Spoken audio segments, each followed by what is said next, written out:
Ben arası bir pazen pijama dikeceğim arkadaşlar. Haliyle enimiz yetmeyecek ve arka ağımıza ek yapacağız. Yani ağa ek yapacağız arkadaşlar. Şimdi başlıyorum. Benim çalışacağım kalça ölçüsü 44 santim arkadaşlar. Yani 44 santim derken 140 santim. 140'ı 4'e bölüyoruz, 35. Pijamamızın boyu da 110 santim olacak. Öncelikle her zamanki gibi bir düzeltme çizgisi çekiyorum. Yanları dikişsiz ve kendinden lastikli olacağı için şöyle 4, 4, hem ön düşüklük hem de lastik için 4, 4, 8 santim pay veriyorum. Hemen buraları çiziyorum. 32 santim oturum düşüklüğümüzü çiziyoruz. 32 santim.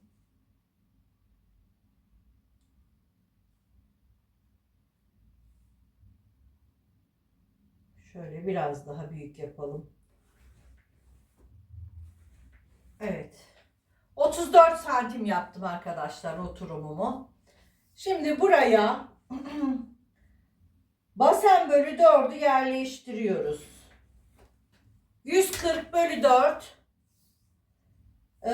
35 santim yapıyor arkadaşlar. Şu şekilde 35 santimden işaretliyorum.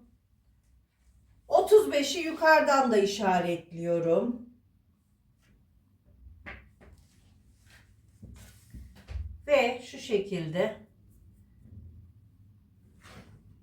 çiziyorum. Şimdi şuradan pijama boyumu işaretliyorum. Şöyle 110 santim.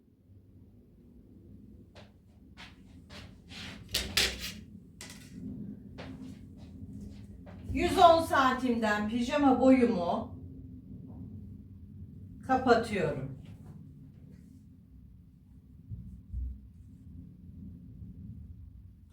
Santimde kıvırma payı veriyorum.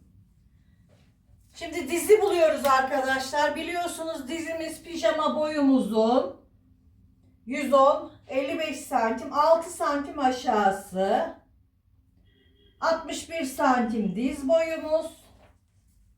Hemen dizimi çiziyorum.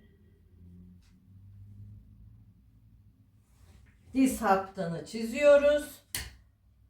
Ve diz ölçümüzü yerleştireceğiz. Diz ölçümüz bu pijamada şöyle 30 santim olsun arkadaşlar.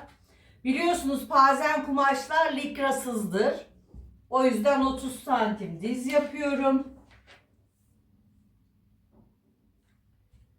28 santim, hatta şöyle 26 santimde paça yapalım. Paçayla dizi düz cetvelimle çiziyorum. Bunda ön ağımızı kaç yapacağız? 35 bölü 4 yapalım. 8 santim arkadaşlar. 8,75 diyor. Şöyle 8,5 ön ağımı işaretliyorum. Sadece önü keseceğiz arkadaşlar, gördüğünüz gibi. Şimdi hemen ağımı çizmek için cetvelimi yerleştiriyorum.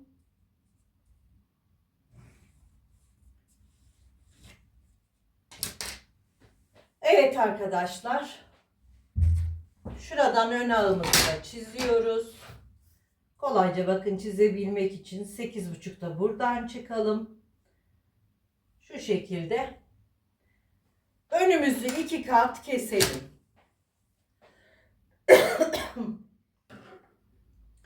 Belden 4 kat kesiyorum.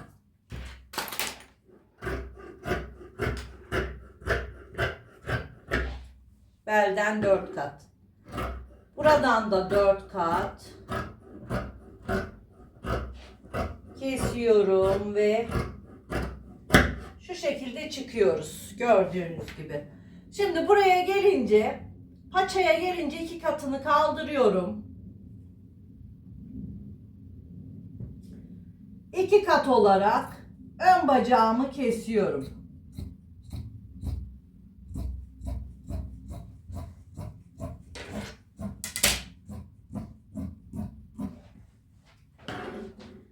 Paçadan da 4 kat olarak kesip çıkarıyorum arkadaşlar. Şimdi bu parçamızı alıyoruz.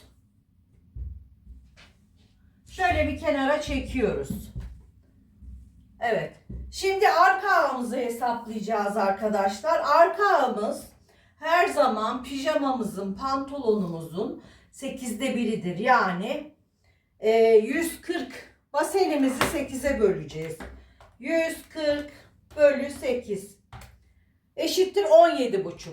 Şimdi ben arka ağımı 17,5 olarak işaretleyeceğim arkadaşlar. Fakat bakın şuradan, bu ön ağdan değil arkadaşlar, şuradan basen yani ön bacak tutuyorum. Şöyle 17'den işaretliyorum ve gördüğünüz gibi kumaşım eksik geliyor arkadaşlar. Ne yapıyoruz? Hemen şu kumaşı bunun altına şu şekilde yerleştiriyoruz. Evet. Şu şekilde iğneleyelim.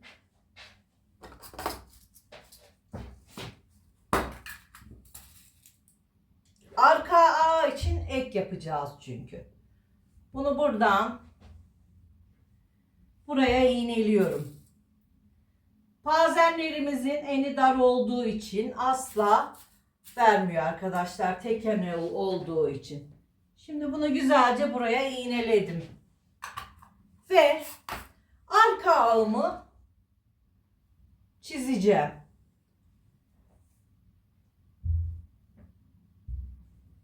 Şuradan tutuyorum 17'yi. Buradan işaretliyorum. Şöyle çiziyorum. Arka ağımdan aşağıya 1,5 santim inme yapıyorum her zamanki gibi. Bakın bu ağın devamını bu şekilde çiziyoruz. Gördüğünüz gibi burayı ekledik. Şimdi dizden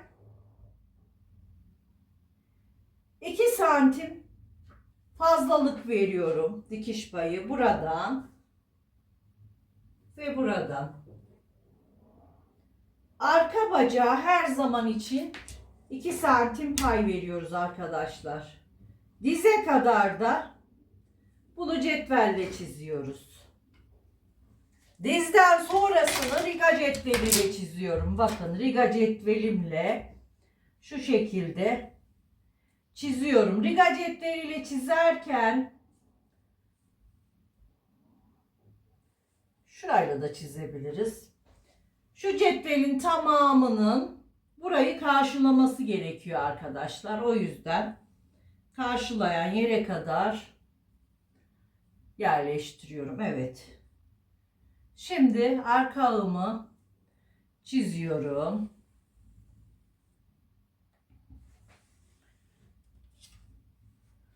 Evet arkadaşlar, gördüğünüz gibi bu şekilde arka ağımızı çiziyoruz.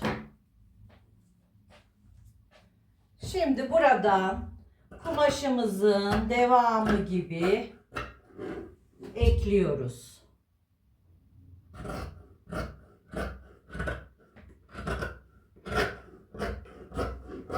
Arka bacağımızı da bu şekilde kesmiş olduk arkadaşlar. Bakın arka ağımız tamamlandı. Ekleyeceğimiz yer burası.